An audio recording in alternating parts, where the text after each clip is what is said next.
Hello, everyone, and welcome to Persistence Playbook. And today we have a guest on the show that is going to help us answer the question, how do we tap into our true authenticity to unlock our greatest potential? She's an executive coach, speaker, author, and host of a tremendously popular podcast, Live Your Extraordinary Life. She specifically leans into her role as a trusted advisor to top leaders across the globe, a role that has earned her the nickname of the CEO Whisperer. Michelle Rios, thanks for being on the show today.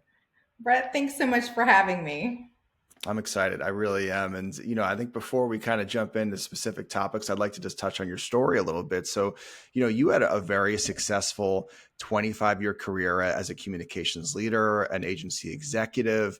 What about that experience has prepared you so well to help other leaders unlock their full potential and also unlock just a greater sense of purpose within their lives?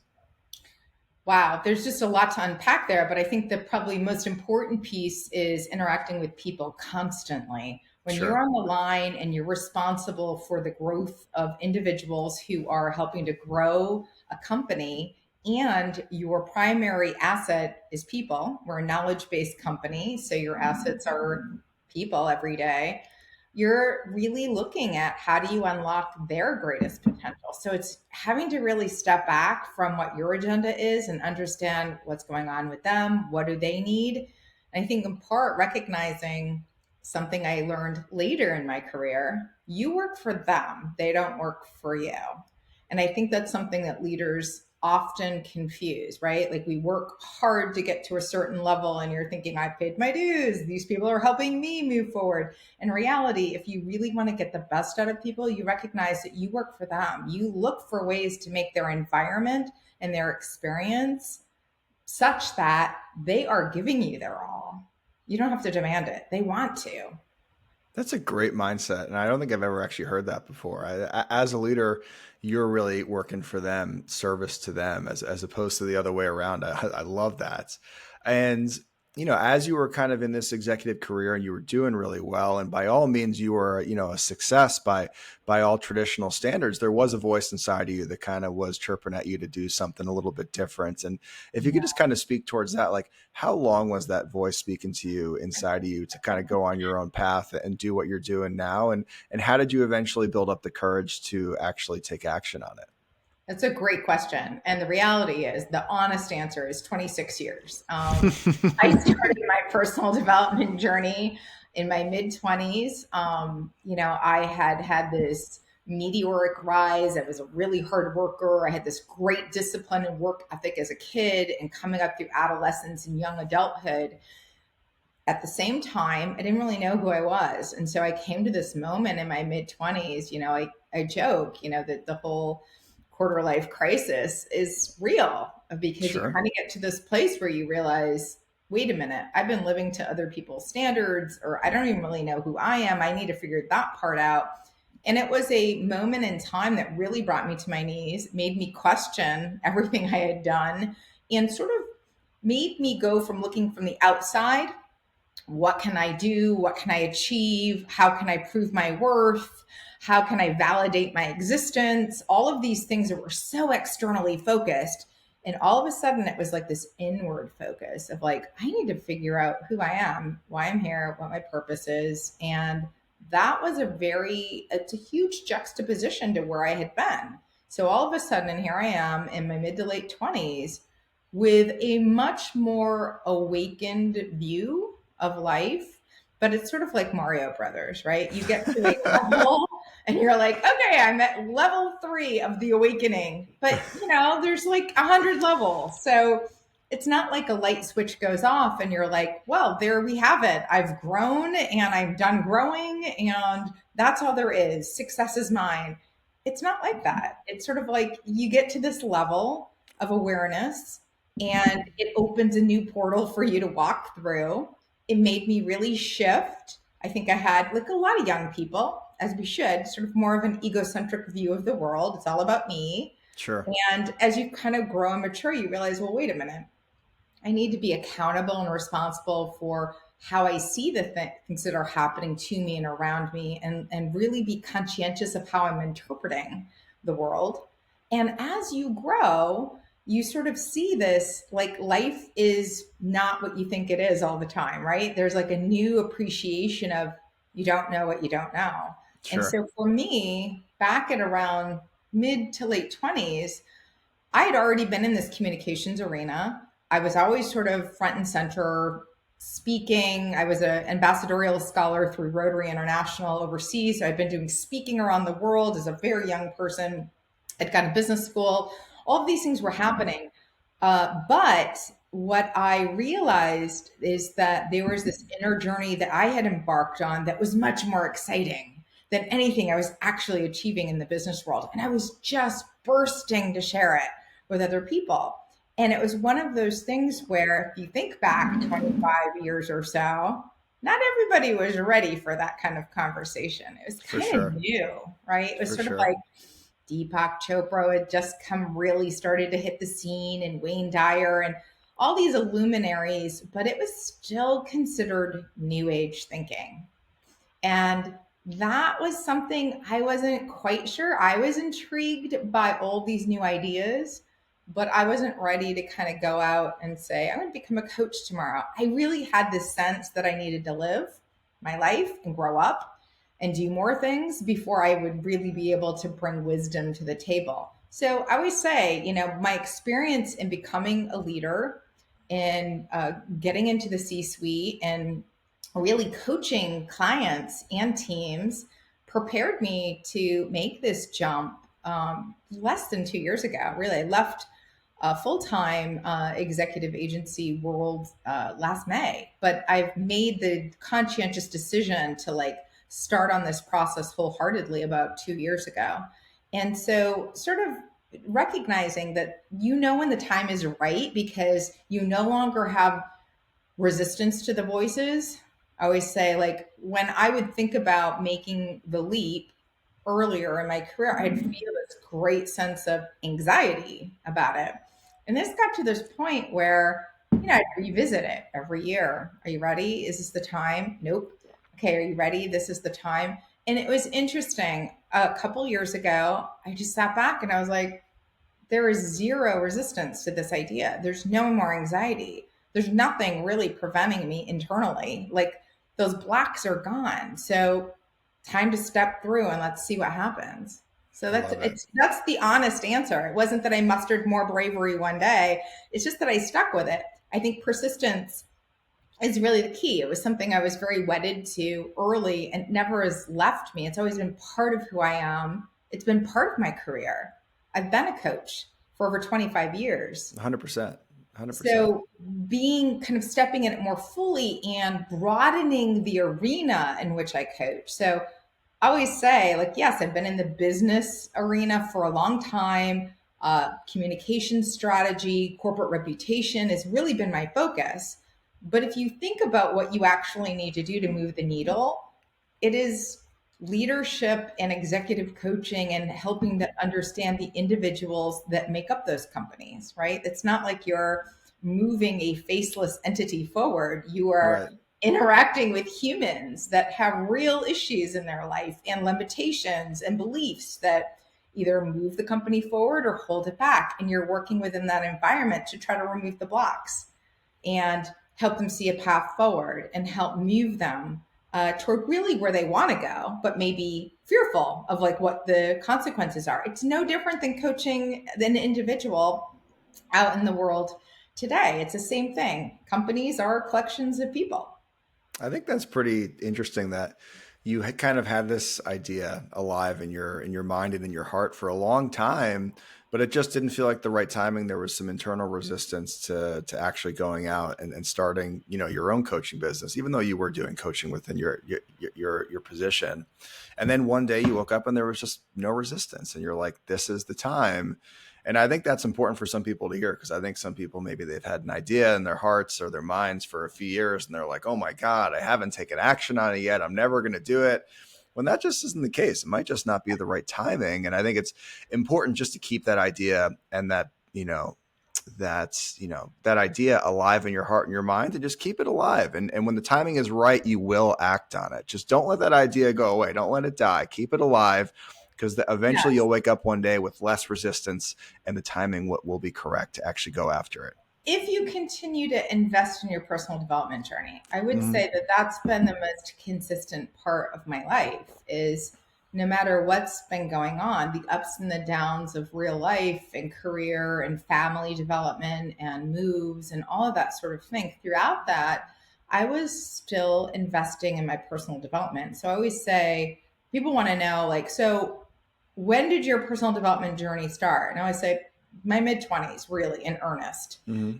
And it hasn't stopped. It continues. It's a lifelong commitment to evolving and understanding who I am and what I can bring to the table and how to have an impact in a positive way. But I grow constantly. There are things that I thought I knew that get tested. And then I was like, oh, 2-degree shift in perspective makes a huge difference. I need to pivot a little.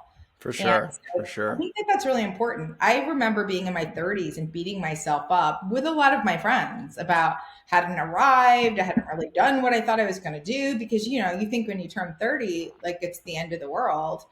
And I sit from a perch of 20 years later going, oh my god, it's just the beginning. It's the neophyte time. This is like there's so much more to live and do. And while we don't have infinite lives, I am a firm believer is the fact that you're never too old to make a change or take that risk. For me, honestly, I think I got to a point where the potential regret of not doing something that was in my heart. I had done all the other things on my bucket list, really, from a career perspective, except for go out into this more entrepreneurial setting. And I think the idea of the regret I would feel at the end of my life if I never acted on it, if I didn't take that risk, was more daunting to me than actually taking the leap. Yeah. Yeah. 100%. I think that's something that's important to realize is that you don't want to be, you know, 85 years old, 90 years old and look back and think, well, maybe I really could have went out on my own. I could have created that dream business that I had in my heart for all those years. But like you said, so important to continuously be investing in yourself from a personal development journey. I think Alex Hormozy calls it the S and Me 500 and how, you know, Absolutely. just investing in yourself as far as, books and audio programs and courses and seminars that you attend, really just teaching yourself new skills is going to be the greatest investment that you can make. And of course, investing in real estate and the stock market are excellent, but really you're going to get your best returns on the investments that you make in yourself and your skill set. So just to be more like specific, what were some of the greatest investments you made in your personal development journey? Are we talking books? Are we talking courses, seminars? Like what what Yeah, what all what of the really has made a huge difference? It's interesting. I want to go back to that point you just made, though. I think we have this unfortunate situation in our country where we invest so much in college and universities that we think then when that's done, when I get my bachelor's degree or my master's degree or whatever doctorate, whatever you're working on, that you're done. Like you've invested a lot of time, a lot of money. It's daunting, like how much we have to pay back in loans, all this sort of thing that you think I'm done. And that's an unfortunate situation because I find that I've invested more than I ever paid for college or graduate school now as an adult in learning new skill sets. Probably the most impactful thing I ever did was way back in 2005. So nearly 20 years ago, I hired my first coach when coaching wasn't really a thing. And I had an experience where, during a difficult moment in my life, during that sort of moment in my mid 20s, where I did see a therapist who sort of opened my eyes to you have to answer some big questions for yourself. Like, what do you want? You've been performing like a trained monkey for your family and for society and, checking all the boxes of wanting to belong to the tribe. But what do you want?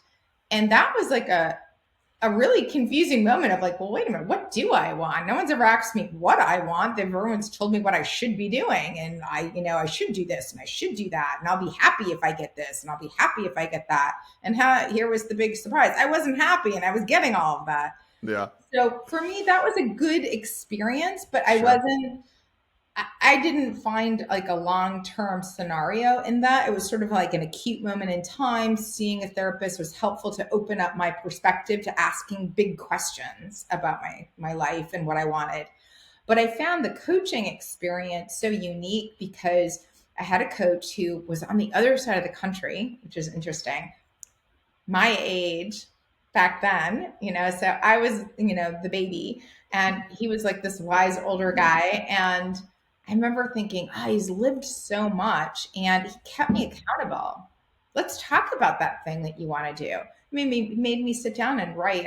I thought this was going to be an impossible homework assignment, the 100 things that I wanted to achieve in my life. And I was like, 100, like 100, like who has 100? I had more than 100.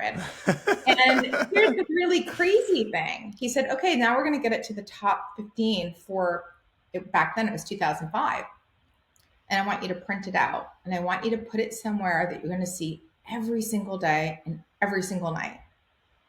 So I happened to be in like a 600 square foot apartment with my very new husband and my IKEA furniture. And on the side of my bureau, I had this printout of my top 15 goals.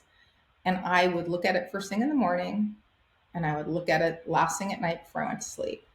And I'm telling you, within the year, all but one of those things I had achieved. That's powerful. That really is really important to, for one, just have clarity on what you That blew actually my want to do. mind. And to That be is pretty honest, wild. I went into this coaching kind of like resentful. Like, I have to pay this Sure. much money to a guy. Like, what is he going to do for me? Like, and yet I was intrigued and he seemed really wise. He had lived, he had done a lot. And the conversations we had just opened me up to so much more that my peripheral vision, I didn't realize how narrow a scope I had. Quite frankly, I thought I was living really well because I was checking all the boxes on earning a good living. I lived quote unquote in the city. I lived in Arlington, which is sort of the built up part of Northern Virginia. I was going to the really best restaurants and we were going on cool trips. So I was thinking in my mind, I'm living a good life. This is so different than the way I grew up and the way my parents experienced their life. I've made it. And, but I also was in survival mode because I had a job that was draining me, not because it was so difficult, but because I was disconnected to the work. Right. And so, like, burnout for me is not about working too many hours. I'll tell you, I work more now than I've ever worked in my life. Right, but the work probably fills your cup more than drains your It's energy. incredible. There are days where I'm like, okay, step back. It's been a lot. But for the most part, you're absolutely right because I'm doing something I'm incredibly passionate about. And I know that it's having an impact. Back then, I was doing work that I knew was going to give me an income that would allow me to live a certain lifestyle. And I was willing to make that exchange because I grew up with a philosophy that work isn't supposed to be fun. Work is work. I'm from New England. We're pull ourselves up from the bootstraps kind of people. And my parents are like, what do you mean like fun? Like life is tough. Like get over yourself. Like go out there and, the difference of what you have experienced as a young person in our family is money. We don't have any, you go get some, life will be better. It was a very simplistic view of the world, which it made sense. My parents were incredibly young when they had me, but they were fairly wise. They pushed me to have a good work ethic and my brother and sister, and we've done very well. Now, the course correction has been over time of realizing, hold on, look, I did really well. And frankly, the money I made allowed me to do other things and it opened doors and it opened opportunities and it taught me how to be in the business world. At the same time, I lost myself in that world and I had to have an experience where literally being brought to my knees and thinking, do I want to keep going in this life or something's got to shift for me? And it was a perfect time of me thinking, I was in charge of my life and I make all the decisions and someone saying to me, how about just surrender for a minute? Like put up the white flag and say, I need to take a step back and reassess. To me, That at 26, it seemed like failure. I was like, what? I'm not surrendering. I am from New England and our people like persevere. And then I found myself going, I am so tired though. Like I can't keep doing this. I'm losing sight of like why I even started. And it was just enough of a window to step back to say, I guess I don't have the full picture. And when I was able to kind of step back and stop talking, quite frankly, I love the Wayne Dyer view of ego. I don't know if you've ever heard the acronym, but ego is the equivalent of edging out God. Wow, I've never heard that. I'm not too familiar with Wayne Dyer's work. I certainly know the name, So he's but no longer with us anymore, but he was one of the pioneers in this whole idea of change the way you look at things and the things you look at will change. And, there was this concept. I remember going to the bookstore and picking up my first Wayne Dyer book thinking, oh, they made this horrible error in printing this book because it said, you'll see it when you believe it. And I was like, no, like the saying is you'll believe it when you see it. But mhm, that was the whole point. He was all about you really need to have the idea of what you want and who you are internally before it manifests in the world, right? for sure, yeah. I And I was an love, MBA, I was an MBA grad and was like hard, numbers. I was like, this is wackadoo. But let me tell you, I love what you it said about worked. it does work, and I love what you said there about the importance of finding a coach or even just finding some type of accountability partner. I think just the value of human accountability cannot be you know undersold. Having someone in front of you, whether it's a coach or maybe a mastermind group that you're meeting with on a monthly basis, just someone that you respect, that you're going to say, hey, listen, these are the two or three or four things I really want to get done this month, and then having them hold you accountable to those objectives is just one of the most powerful success hacks that I think anyone can do, is really just find that tribe, find that person, find that group that will hold you accountable to your objectives. I mean, it really can't be undersold as far as I'm concerned. And I think the bigger piece of it is not only hold you accountable to what you say you want to do, because that can evolve and that can Mm-hmm. shift and we all pivot. For But sure. I think one of the things we don't recognize is where our limiting beliefs and our blocks are. So it's really good to be able to have somebody you feel you're in a safe space with that can hold up a mirror and let you see yourself for how you're actually showing up in the world, not the way you think you're showing up in the world, because there's often a difference.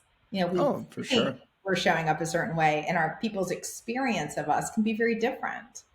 And it's so helpful to have someone say, I'm going to call your bluff on that.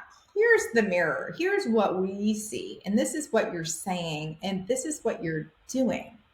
So let's talk about that. Yeah. And if you don't have somebody that you can be really honest with, you kind of walk in the world without, I was like, without an honest view of yourself. It's really important to have people you trust at least push on the boundaries of like, is that really how you think? Or is that really what you mean? Or is that really what you want? And test you, challenge you, Yeah. have conviction about it, or admit that you say that, but that's actually not what you want because nothing that you're doing supports getting that. So let's just be honest about it. Right. Maybe it's not what you want. Yeah. I think sometimes people have these visions of grandeur in their head of these careers or these businesses they want to start. But when you really break it down on like a day to day task level, sometimes it's maybe not what you want. If it's really, if you're not going to enjoy the day to day tasks that are really involved in a business, then you may not actually want to start that business. So I think, yeah, it is important to really take on the full picture of, what do I want my life to look like? And really, what's that going to look like on an hour by hour basis? And is that really what inspires me to take action today towards that? And having someone that'll call your bluff and kind of like show you, shine the mirror in your eyes as to who you are and how you're showing up in the world is really important. And I totally agree. And I kind of want to talk a little bit about this. It's almost like a buzzword at this point of authenticity, and Yeah. you hear it thrown around on almost every podcast and every blog. Be more authentic. What does it actually mean, Michelle, to be more authentic? Like, how can we actually achieve this? I always say like authenticity is a superpower because it's one of the things that conceptually it's simple, but it's not easy to do. And, you know, if you think about the definition, just in general, forget about personal development for a minute, it means genuineness. And everyone's like, well, of course I'm genuine. But it's more than that, it's your truest self. And so it's really, you know, think about Socrates, you know thyself. It's what level of knowing of yourself do you really have? And the reality is, probably from the time we start school, maybe earlier, we go from probably as free as we're ever going to be and the most us we ever are as kids to starting to conform, right? To our family's expectations, to school expectations, to societal, behave this way, do this. And then you start to take on roles. Well, I identify as a daughter, and I'm a sister, and I'm a friend, and I'm a wife, and I'm a mother, and I'm an executive. And these are all these personas, but they're not who we really are. You know, if you take that and sort of park it to a side, that part of you that's been the same with you since you were a kid, and now, you know, whatever age you are now as an adult, that feels like that timeless, ageless part of you, the consciousness that moves with you, that's the real you. And so part of the job of becoming your most authentic self is understanding, what is that? Who are you at that level when you take off all of those things? Because let's think about it. If you're married, you identify it as a wife or a husband, and then the spouse dies or you get divorced. Does that mean you no longer have that identity? Like, you shift identities. Who you are, like the most Brett part of you, the most Michelle part of me, is independent of these roles we play. It's independent of my coach and podcasting, soon to be author roles, any of that. And I always say that getting to know that part of you requires that you spend time getting quiet and listening to what comes up, because it's usually in the silence that, you know, I say this very, very transparently, that your soul gets to speak and have a voice. To me, you know, I've sat down in boardrooms where someone said, well, what does it mean to be authentic? We listened to your podcast the other day. It was really interesting, but like, how do I get there? And I was like, you get there by going inward. And it's something we don't spend enough time doing. I was never somebody who would have been able to sit down long enough to meditate. I am still not a great meditator.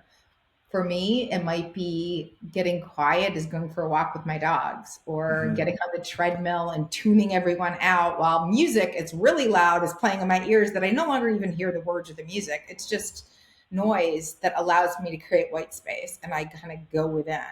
But whatever you need to do to get quiet, still the mind, stop thinking about all the other things happening, and be in communion with yourself. To me, that's when you start to know who you really are. And that takes work, because we move back into the world. Oh, I'm a podcast host. Oh, I'm showing up as a coach. Oh, I'm, you know, an executive. I'm a consultant. And but the part of me that's timeless, ageless, never changes, that's really authentically Michelle, doesn't have any of these designations or roles. I And if love you that. think about it, if you think about, like, forget about the new age feeling of any of this, but if you're more science based like I am, then think about Einstein, right? Matter is neither created nor destroyed. So you came into this world, you're going to go out of this world. Matter is neither created nor destroyed. It just changes form. So there's part of you that is the real part of you that is continuous through time. Wherever Yeah. you work for, wherever you go after this, that to me is your most authentic. And you got to spend time getting quiet and saying, you know, what am I here to do? It's an interesting exercise. Not many, a lot of people say, oh, I sat down and I journaled. Yeah, and you were making a grocery list and you were thinking about the 5 other things you need to do and taking your kid to soccer practice, and the fact that you have a due date for that project at work and you want to check the stock market later. Let's be Right. honest, it's Right. hard to quiet the mind. Sure. More quiet, excuse me, more difficult than ever. I mean, with the amount of distraction and notifications and social media apps, you know, we've all probably got like 7 different social media apps on our phone. It's like there's so many talking heads that come into our lives these days.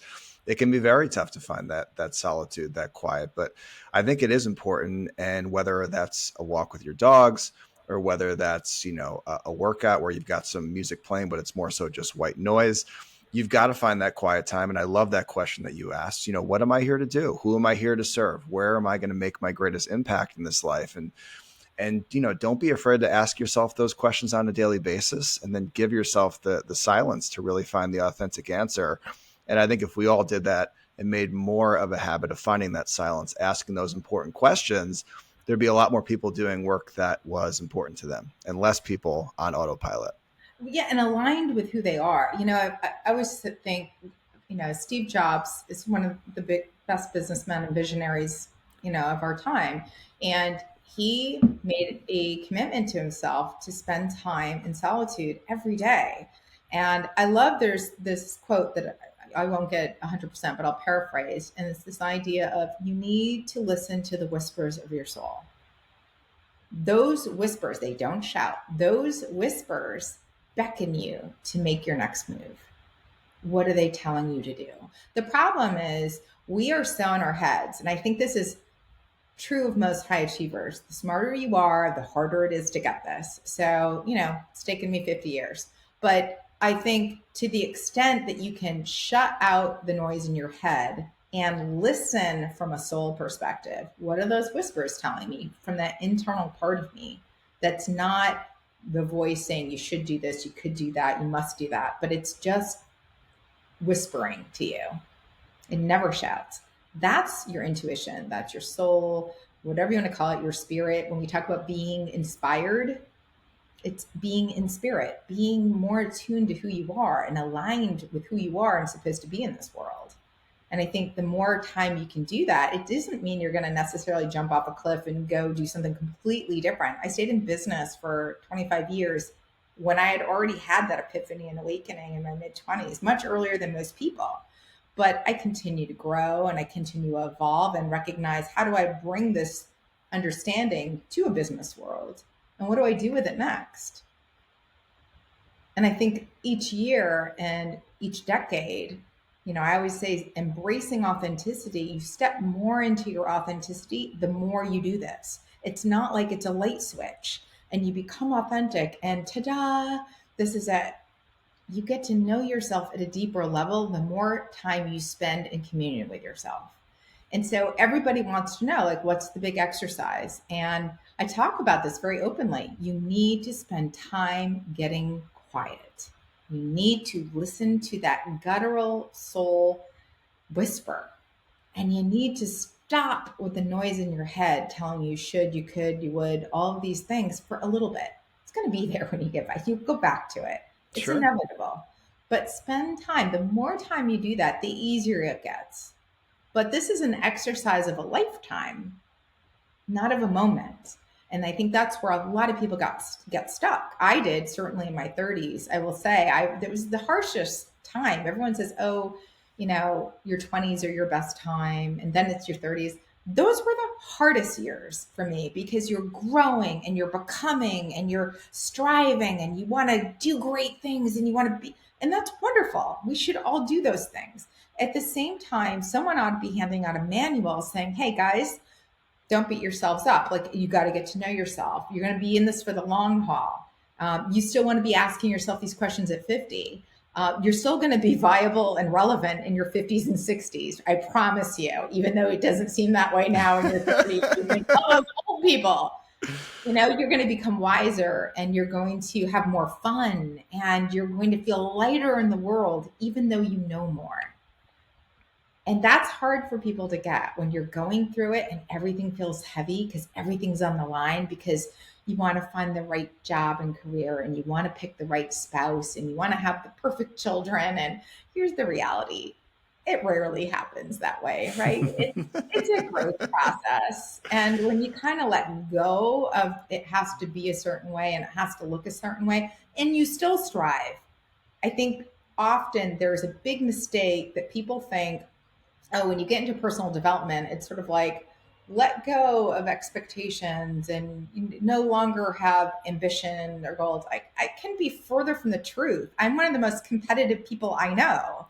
I have to like slow myself down sometimes, like, hold on. Why are we doing this? Because there's a part of me, like since birth, that wants to win, like whatever it is, the prize. I don't even know what the prize is, but there's Sure. this innate part of human nature that you want to keep growing and you want to keep striving. And we should all want to. But at the same time, get to know who you are so it can guide you. Because if you're not aligned to what you're doing in this world, it just is heavy and hard. I Yeah. can't explain the difference in my career other than, I was much younger, but when I really didn't know who I was and I thought it was about getting and extracting what I could out of my career and building wealth the certain way, it was heavy, it was hard, it was exhausting, it was draining, it was pure burnout. Flash forward a good 15 years as I grew, and I was realizing that it was more of an internal journey, and I was actually having greater impact, and I was moving up quantum leaps in my career, and I was being given more responsibility, and I was having a much more positive impact than when I was killing myself 15 years earlier. And the difference is recognizing, first of all, it's not about you, right? This is like the hardest thing from an ego perspective is you're a conduit and you're on a journey. And I really firmly believe that we are all here just to walk each other back home to ourselves. This is like a journey, and it's like the big joke of the universe is the treasure that you seek, that we're all out there on this massive journey trying to get and find, is planted in here. And until you do that inner journey, and it sounds so unscientific, but it is what it is, that's where the treasure is. And when you get that and then you bring it out into the world, that's where the magic ensues. I love that. I love that. And the importance of just spending time with yourself, asking yourself these important questions and getting out of your own head, because the answers probably aren't going to come from up there. They're going to come from your chest. They're going to come from your heart. And I think it's something people don't do. I think we probably spend less time with ourselves in silence than ever. I mean, even in line at the grocery store, everyone's on their cell phone checking out TikTok. If you're on the subway, everyone's looking at their phone. I mean, I would say maybe like 5% of your day people actually just spend with themselves and their own thoughts. If that, there's always a person in front of them or a screen in front of them. And I think the people that can square off that time in your calendar, even if it's just 15 minutes a day, to just sit with your thoughts, go for a walk of solitude, those are the people that are going to find the answers, the gold that they're looking for. Those are the people that are going to really meet themselves on a deeper level and hopefully find the work that lights up their soul. I think that solitude, that time with yourself, that quiet, just can't be understated in its importance. Yeah, and a couple of things. It doesn't matter what your career is. Like I'm sort of ambivalent to what people choose as long as it's aligned with who they are. And I think that there's this idea that there's a perfect career or there's a perfect outcome, and I don't really think there is. I think there is a ideal scenario for each of us based on who we individually are. So if you are aligned being a lawyer, I'll go for it. Have at it. If you're aligned being a coach, fantastic. Have at it. I often say, like, we are not perfect. Like, the people I coach are like, oh, you have it all figured out. I'm like, no, I don't. We are here to teach a thing that we need to work on. So I'm working on the same things as the people that I'm working with. I might be a little bit further on the journey, so I can say, hey, eyes open, and this is coming around the corner. I've already been through it, but we're usually here to help depart wisdom and help shine a path or a light on the things that we've struggled with. You know this. Like we talk about pain being the portal. Everybody, I think, is hard on themselves. There's not a lot of compassion, but wherever you had a hang up or a trip up in your life, or maybe the things that you think of as the least desirable part of who you are or your experience, is likely what you're here to teach. And instead, we want to hide it. We want to bury it, in the back of the closet and not talk about it because it doesn't show us in a favorable light, or it feels heavy, or it feels shameful, or whatever it is. And that's not how we identify. And I think that part of that authenticity journey is saying, hey, guess what? I can be powerful and vulnerable. I can be who I'm meant to be here, in the brightest of lights and shining, the path, and also open the scary closet of, my quote unquote shameful whatever it is. For me, it was having teenage parents. I was mortified, like I had teenage parents, nobody else does. Like, what? Well, I'm not telling anybody. Like, I don't want to talk about that. Now, my parents are not that much older than me. I always joke, like, we've grown up together and it's Yeah, kind of nice on the other end. But man, it was tough. It was sure. really tough, being broke and having kids as parents who didn't, know their way. And so they're growing up along with you and you don't really have anyone to guide you. And then I had a ton of pressure of like, well, we didn't get to go do the things we were going to do because we're raising you guys. So, Michelle, you're the oldest. Bam, you're it. So, I had to go excel and I took it very seriously, probably too seriously. My siblings are incredibly successful Yeah, yeah, in their own right, independent of me, quote unquote, paving the path. I'm sure that sure. it was helpful in some ways. It took pressure off them, but also they forged their own paths. But like you said, you got to be vulnerable and you got to talk about your past because, if you don't talk about those things, no one's going to relate to you and you're not going to really be able to have an influence unless you're vulnerable first. You have to tell people about your story, about some things that you had trouble with in your past, just to show them that you're human, that you've struggled as well. And I think once people see that, they hear that, they open up in a totally different way to being led by you, to being influenced by you, because they see, oh, you're going through it too. You've gone through it. You continue to go through it just like they are. I'm going to share two stories. One was with this really bright and up and coming vice president that I was mentoring. And he was struggling with interacting with a more senior person and trying to really help them understand the client's needs. And the more experienced elder was like, no, this is the way we need to do it. And, the young up and coming vice president was actually on to something and he didn't yet have a voice that he felt comfortable expressing it. And I said, you're going to have to do the hard thing of saying what you think and feel about this and letting the chips fall where they may. Like, it's not your business what he thinks about you.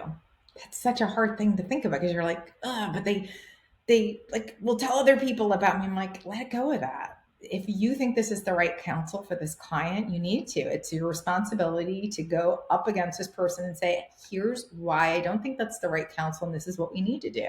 And he said to me, well, that's easy for you to say because you have it all together and you're so pulled together and you're so confident and you're all these things, right? And I said, hold on. I've been through a similar journey. At this point in time, I can turn back and look at you thinking about me in that moment of my journey and counsel you. But I was in the same struggle that you were. Like, you're looking at me at a different part of the journey than where you are. You can't compare. And that is why I think a lot of people get tripped up or like they watch Ramosi and they think, oh my God, I can never.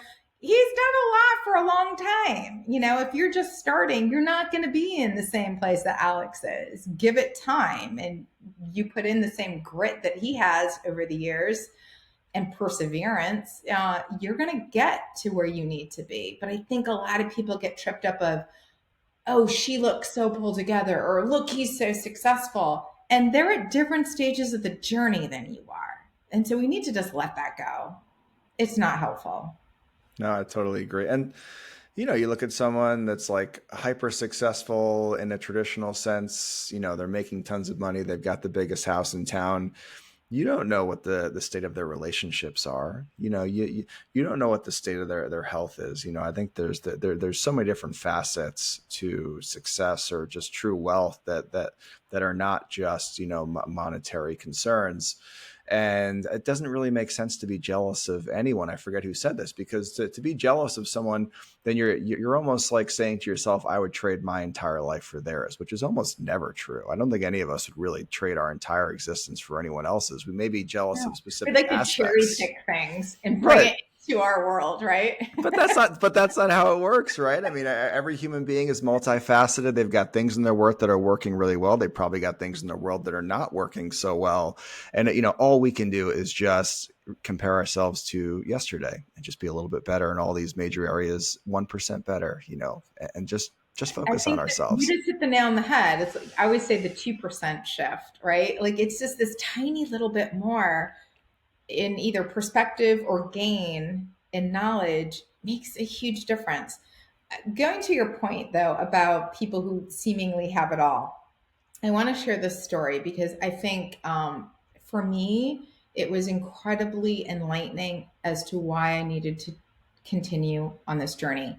About 2 years ago, I had decided that I was going to leave the corporate arena. And I sat down with the founder and CEO of our company and I had that conversation. It was much better than I could have ever imagined. He was incredibly proud of me. He's like, this is a really brave thing. And I honestly thought he might be throwing me out the door because he's a founder CEO. It's a little different than when it's an oligarchy and they don't really have a personal stake in it. This is somebody who's sweat equity over the years. And I had been elevated to a very high post and I'm saying I'm leaving the tribe. It's a little different. There's more emotional charge. And he couldn't have been more gracious about it. Still tried to keep me and has, frankly allowed me to consult still. So it's nice. I keep a toe in it because I love that world still. But I wanted to tell my partner. So I was an executive vice president. I had another executive vice president. We ran a very large practice together. And I sat down with her personally to tell her the news. And she's one of the most successful people on the planet in all the ways, like career awards and accolades and knowledge. She's the person that if you have a crisis, you want her in the room because she knows exactly, she thinks in ways that most humans don't. Incredibly talented and a beautiful family and a beautiful home and, all of this. I'm sitting across from her from lunch and I say, I have something to tell you. And I said, I've decided to step down. And, just the blood just sort of drained out of her. And I could think already, like the wheels are turning, like, oh my God, I'm going to have to take over all Michelle's book of business. This is going to be overwhelming. And I kept saying, it's going to be okay. We're going to have like a long, like, exit period. I promise you it's going to, and I'm not going to just leave you in the lurch. We're going to find a replacement, all the things. And then the tears start coming down when I tell her what I'm going to go do. And she's just looking at me. She's like, are you worried about money? Like entrepreneurism is like a big risk. And you're leaving this very stable, lucrative experience. Like you could cash out in 5 years and like never have to work another day in your life. And I said, it's not about that. It's just this deep calling that I feel like in my bones and I've had it for a long time and now I'm ready. And so the tears start coming down her face. And I was like, we're still good. I'm not going to leave you. We're still going to be friends. And she's like, I'm not crying because of you. Don't you think I wish I were as brave? Here I was sitting across from the most talented woman in public relations, in corporate communications, in crisis management. And it hadn't even dawned on me that I had some level of willingness to take a risk that she had a limiting belief around. She's like, no. And I said, you could do this. Like, good Lord. And do you know who you are? You could do anything. And she said, no, that's not in my blood. There's no way. I'll never leave here.